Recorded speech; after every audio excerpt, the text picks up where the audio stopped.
جی بھائی mic number 1 سے سوال کریے. میرا نام مکند دو ہے، بےروزگار ہوں. آپ نے بولا ہے کہ جو اسلام قبول کرتا ہے اسے ہزاروں گنا معاف ہو جاتا ہے، مگر میرے حساب سے سب کا مالک ایک ہے، اور ایک مالک ہوتے ہوئے کس کو یہ نظر سے دیکھتا ہے اور کس کو وہ نظر سے دیکھتا ہے. ہندوؤں کو معاف نہیں کرے گا اور جو اسلام دھرم سویکار کرتا ہے اس کو معاف کر دے گا. ایک کون سا اوپر والے کا قانون ہے جو میری سمجھ میں نہیں آ رہا ہے. بہت اچھا سوال، بہت اچھا سوال. مالک ایک تو سارے انسانوں کے لیے عدل بھی ایک ہوتا ہے. بہت اچھا سوال، بہت اہم سوال. بھائی کا سوال ہے کہ یہ کدھر کا مسلمانوں کو معاف کرتا ہے، ہندو کو نہیں معاف کرتا ہے. میں نے آپ سے کہا کہ جو انسان نام کا مسلمان ہے، اس کا نام محمد عبداللہ ذاکر ہے، تو وہ کافی نہیں جنت میں جانے کے لیے. مسلم کا مطلب وہ انسان جو امن حاصل کرتا ہے اپنی خواہش اپنی مرضی سے خدا کے احکامات پہ عمل کرنے کے بعد. یعنی جو انسان اپنے مالک کے احکامات پہ عمل کرتا ہے وہ سچا انسان ہے. وہ نام کا کیا ہے اس کا میں کوئی لینا دینا نہیں. یہاں میں کہہ رہا ہوں کہ جو انسان اللہ کے علاوہ کسی کے ساتھ شرک کر رہا تھا، آج شرک کرنا چھوڑ دیا، آج اس کے گناہ معاف ہوں گے. چاہے کوئی بھی ہو. آپ بھی اگر کہتے کہ میں شرک کرنا چھوڑ دوں گا، اللہ کے علاوہ کسی اور کی عبادت نہیں کروں گا جو ہندو مذہب کی کتاب میں لکھا ہے، اور میں مانوں گا آخری پیغمبر محمد صلی اللہ علیہ وسلم میں، چاہے آپ عیسائی ہے، چاہے آپ ہندو ہے، چاہے آپ یہودی ہے، آج آپ اگر اپنے مالک کا کہنا مانیں گے تو آپ کا مالک آپ کو معاف کرے گا. لیکن اگر آپ کہیں گے میرا مالک ایک، لیکن مالک کا کہنا نہیں مانیں گے تو مالک کیسا معاف کریں گا؟ مثال کے طور پہ ایک ایگزامینیشن ہوتا ہے، ٹیچر سارے طالب علم کے لیے برابر ہے. ٹیچر 1 سال کے لیے سارے طالب علم سارے اسٹوڈنٹس کو سکھاتا ہے، برابر. لیکن ایگزامینیشن میں جو ٹیچر پورے سال بھر سکھاتا ہے، جو طالب علم وہ ٹیچر کے سکھائے مطابق ایگزامینیشن پیپر میں لکھتا ہے وہ پاس ہو جائے گا. جو طالب علم ٹیچر جو سکھاتا ہے اس کے خلاف کام کرتا ہے تو ٹیچر کیا اس کو پاس کرے گا؟ چاہے وہ ہندو مسلم ہو عیسائی ہو، جو ٹیچر سکھاتا ہے اس کے اوپر وہ طالب علم اس کے مطابق امتحان دیتا ہے وہ پاس ہوگا. آپ کا مالک ہمارا مالک ایک ہے، ساری کتابوں میں لکھا ہے، ہندو مذہب کی کتاب میں، یہود مذہب کی کتاب میں، عیسائی مذہب کی کتاب میں، اسلام مذہب کی کتاب میں، سکھ مذہب کی کتاب میں کہ مالک ایک ہے. مالک کے علاوہ کسی کی عبادت نہیں کرنا چاہیے، خدا کے علاوہ کسی کی عبادت نہیں کرنا چاہیے. کل میں نے فرمایا تھا کہ اس خدا کی کوئی پرتیما نہیں، کوئی عکس نہیں، کوئی فوٹوگراف نہیں، کوئی پکچر نہیں، کوئی بت نہیں، کوئی مورتی نہیں. پھر اگر آپ مورتی دیں گے تو آپ مالک کا کہنا نہیں مان رہے. تو اگر آپ مالک کا کہنا مانیں گے، آپ کا نام کچھ بھی ہو، موہن ہو، کچھ بھی ہو، شنکر ہو یا عبداللہ ہو، اگر آپ مالک کا کہنا مانیں گے تو آپ سچ مچ اس مالک کے بندے ہیں. اگر آپ مالک کا کہنا مانیں گے تو آپ کے گناہ معاف ہو جائیں گے. تو یہ عربی میں کہہ رہا ہوں کہ مسلم تو لوگ کو یہ لفظ سے نفرت ہے. اگر نفرت ہے تو میں مسلم لفظ کو نکالتا ہوں، میں یہ کہتا ہوں جو بھی انسان اپنے مالک کا کہنا مانتا ہے اسے عربی میں کہتے ہیں مسلم. لیکن آپ کو مسلم شبد سے نفرت ہے، مسلم شبد کو نکال دو. میں یہ کہوں گا جو خدا کے احکامات پہ عمل کرتا ہے، خدا کے کلمات پہ عمل کرتا ہے، یہ مانتا ہے کہ خدا ایک ہے، اس کے علاوہ کسی کی پوجا نہیں کرنا چاہیے، وہ انسان کے گناہ وہ مالک معاف کریں گا. آپ اگر مانیں گے خدا ایک ہے، آپ مانتے خدا ایک ہے، آپ مانتے خدا کے علاوہ کسی اور کو پوجنا نہیں چاہیے، مانتے؟ ہاں کہ نہیں مانتے؟ آپ مانتے بت پرستی غلط ہے، آپ مانتے کہ مورتی پوجا غلط ہے، آپ مانتے کہ آخری پیغمبر محمد صلی اللہ علیہ وسلم ہے؟ نہیں مانتے. بولتے جیسے شیو شنکر کو پیغمبر بولتے ہیں، جیسے سائی بابا کو یہ سب جو پیغمبر ہو گئے، یہ ہر فرشتے ایسے ایسے آتے گئے. آپ نے میری 15 تاریخ کی تقریر سنی؟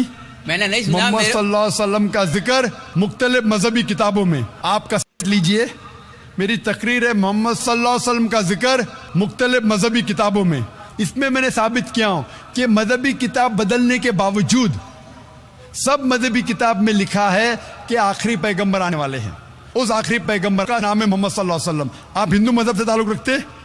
ہندو مذہب کی کتاب میں لکھا ہے بھوشیہ پرانا پرو 3 کھنڈ 3 ادھیے 3 شلوکا 5 سے 8 میں لکھا ہے بھوشیہ وانی محمد صلی اللہ علیہ وسلم کی. آپ پڑھیں گے بھوشیہ پرانا پرو 3 کھنڈ 3 ادھیے 3 شلوکا 10 سے 27 میں محمد صلی اللہ علیہ وسلم کا ذکر ہے. آپ کنٹب سکتا پڑھیے اتھروا وید میں لکھا ہے کتاب نمبر 20 ہم نمبر 127 شلوکا نمبر 1 سے 14 میں لکھا ہے محمد صلی اللہ علیہ وسلم کے بارے میں. آپ پڑھیے اتھروا وید کتاب نمبر 20 ادھیے نمبر 21 شلوکا نمبر 6 اور 7 میں محمد صلی اللہ علیہ وسلم کا ذکر ہے. محمد صلی اللہ علیہ وسلم کا ذکر ہے سام وید میں احمد جیسا سام وید اتر چک منترا نمبر 1500 لکھا ہے. یجوروید میں ادھیائے نمبر 31 شلوکا نمبر 18 میں. آپ پڑھیں گے رگ وید کتاب نمبر 8 ادھیائے نمبر 6 ورس نمبر 10 میں.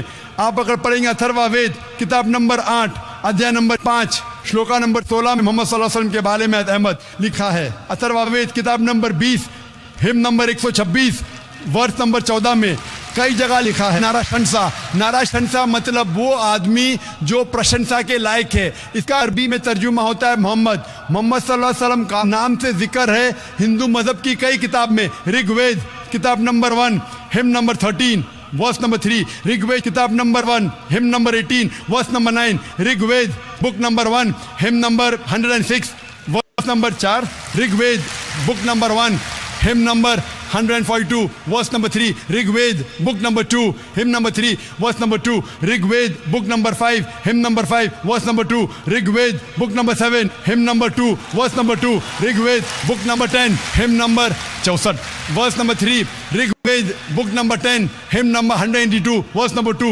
یجوروید chapter number 20 verse number 55 Yajurveda chapter number 20 verse 37 Yajurveda chapter number 20 verse 57 Yajurveda chapter 21 verse number 31. میں صرف حوالے دے سکتا ہوں آپ کی کتابوں میں سے صرف گھنٹوں تک جس میں لکھا ہے محمد صلی اللہ علیہ وسلم آخری پیغمبر ہے. آج جو اسلام قبول کر رہے ہیں ان کو یہ سمجھاؤ کہ اسلام دھرم کیا ہے. ان کو وہ سمجھ میں میرے بھی سمجھ میں نہیں آ رہا تھا اسلام بولتے کس کو. آپ نے کہا کہ جو لوگ اسلام قبول کر رہے انہیں سمجھاؤ اسلام دھرم کیا ہے. آپ نہیں سمجھے, وہ لوگ سمجھے اس لیے تو اسلام قبول کیے. آپ بھی سمجھیں گے تو آپ بھی قبول کریں گے. یہ 10 روزہ کانفرنس جو تھا ہمارا مقصد تھا بتانے کے لیے سارے انسانوں کو اسلام کیا ہے. یہ میڈیا جو اسلام کو پیش کر رہی ہے یہ توڑ مڑوڑ کے پیش کر رہی ہے. ہمارا مقصد ہی تھا بتانے کے لیے سارے انسانوں کو اسلام کیا ہے. اگر آپ اسلام کو نہیں اب تک جانے تو بے شک قبول مت کرو. جب بھی پہچان لیں گے اسلام کو تو انشاءاللہ آپ بھی شہادت دیں گے. میری دعا ہے اللہ سبحانہ و تعالیٰ سے, اس مالک سے کہ آپ کو ہدایت دے کہ آپ یہ مانیں کہ اللہ ایک ہے, اللہ کے علاوہ کوئی معبود نہیں اور محمد صلی اللہ علیہ وسلم آخری پیغمبر ہے. میں کہوں گا والنٹیئر سے کہ آپ کو میری DVD دے. محمد صلی اللہ علیہ وسلم کا ذکر مختلف مذہبی کتابوں میں, اس میں سارے حوالے ہیں, اور ایک خصوصاً تقریر ہے محمد صلی اللہ علیہ وسلم کا ذکر ہندو مذہبی کتاب میں, صرف ہندو مذہب میں. آپ اس کو دیکھو اور انشاءاللہ آپ اس بات کو تسلیم کریں گے آج نہیں تو کل کہ اللہ ایک ہے, اس کے علاوہ کوئی معبود نہیں اور محمد صلی اللہ علیہ وسلم آخری پیغمبر ہے. بہت سے لوگ کو غلط فہمی ہے کہ اسلام دھرم 1400 سال پہلے آیا. اسی لیے قرآن مجید میں لکھا اللہ نے ایک ہی دین بھیجا, ایک ہی دھرم بھیجا, وہ ہے امن حاصل کرنا اللہ سبحانہ و تعالیٰ کے احکامات کے مطابق. اور اللہ سبحانہ و تعالیٰ نے ہر دور میں پیغمبر بھیجے, لیکن جتنے بھی پیغمبر آئے تھے وہ صرف اپنے وقت کے لیے محدود تھے اور اپنے لوگوں کے لیے تھے. اور جب بھی پیغمبر بھیجے, جب بھی کتاب نازل ہوئی, لوگوں نے کتاب کو بدلا اور اس میں تبدیلی لائے اور ایک نیا مذہب پیدا ہو گیا, ایک نیا دین پیدا ہو گیا. تو اللہ نے ایک نئی کتاب بھیجی, نیا پیغمبر بھیجا, لوگوں نے اس کے اوپر عمل کیا. پھر چند سال کے بعد 10 سال 20 سال 50 سال 100 سال کے بعد اس میں تبدیلی آئے, لوگوں نے اپنے فائدے کے لیے اسے بدلا اور ایک نیا مذہب پیدا ہو گیا, ایک نیا دھرم پیدا ہو گیا. اس طریقے سے اللہ نے کئی کتابیں نازل کی, لیکن اللہ سبحانہ و تعالیٰ نے آخری پیغمبر محمد صلی اللہ علیہ وسلم اور آخری کتاب آخری وہی قرآن مجید 1400 سال پہلے بھیجی، لیکن اس میں یہ کہا گیا ہے کہ ہر قوم میں ہم نے پیغمبر بھیجا، ہر قوم میں، تاکہ کوئی یہ نہیں کہہ سکے کہ مجھے پیغام نہیں ملا۔ انڈیا میں بھی اللہ نے پیغمبر بھیجے ہیں، نام سے ہم ان کا ذکر نہیں جانتے کہ اللہ اگر چاہے تو سارے انسانوں کو مسلمان بنا سکتا ہے، لیکن پھر ٹیسٹ کیا ہے؟ اگر ٹیچر چاہے تو سارے اسٹوڈنٹ کو پاس کر سکتا ہے، لیکن ٹیسٹ کیا؟ ٹیسٹ یہ وہ ٹیسٹ ہو رہا ہے اب۔ لیکن اللہ سبحانہ و تعالیٰ نے کیوں انسان کو جب پیدا ہوا لڑکا تو ختنے کے ساتھ کیوں نے پیدا کیا؟ یہ اللہ کے رسول کی سنت ہے، انہوں نے کہا کہ لڑکے کی ختنہ ہونا چاہیے۔ اللہ تعالیٰ دیکھنا چاہتا ہے کہ آپ اس کے پیغام پہ عمل کرتے ہیں کیا نہیں، اس کے پیغام پہ عمل کرتے ہیں کیا نہیں۔ مثال کے طور پہ کئی چیز اللہ نے بنائی، زہر، آپ پوچھیں گے کہ زہر پینا حرام ہے تو اللہ نے زہر کیوں بنائی؟ دینی تعلیم پھیلانا صدقہ جاریہ ہے۔ ثواب کی نیت سے ویڈیو شیئر کریں، ویڈیو کو لائک اور چینل کو سبسکرائب کر کے بیل آئیکن کو پریس ضرور کریں۔